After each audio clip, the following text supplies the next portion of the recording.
we are making progress so that research studies and trials will be able to take place in that pre-symptomatic. At the moment, the real added value is when people already know there's a problem, already have got symptoms, and we can give people greater certainty and sooner than previously. But we're not recommending people get screened because we still lack therapies that are effective in that early stage.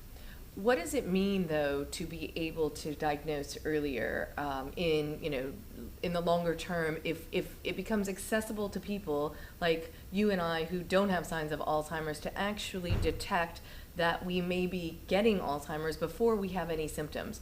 Does that mean we'll live a longer life? So we don't think there's any value in giving people information about future risk where we can't do anything significant about it. So we do not advocate screening. And it's the same thing that happened with cancer. When we have effective therapies, early screening will be valuable, but at this stage not. At this stage, what the big opportunity is in being able to do trials earlier. So what does it mean to talk to me a little bit about biomarkers and what they mean in terms of understanding whether or not one is going to get Alzheimer's?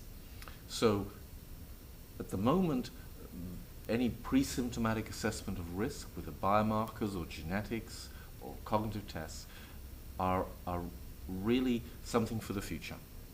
The real advantage is improving the diagnostic process once we are affected and in research into the pre-symptomatic phase. So the numbers obviously are staggering today, and they're only going to increase more in terms of the numbers of diagnosis, people who come down with Alzheimer's. Is there anything we know today which can prevent the onset of the disease? So there are a number of things we know that we should be doing to look after our brains. The most important of our organs, and we know there are a number of things that we can do. We should not be smoking. We should look after the brain in terms of brain trauma. It's a very delicate organ, and head trauma is not a good idea. Looking after your blood pressure, your cholesterol, keeping physically and mentally active are all helpful in reducing our risk.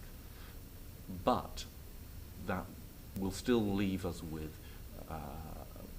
people who do all the right things will still get Alzheimer's disease. What we need is therapies that are going to really intervene at a biological, molecular level.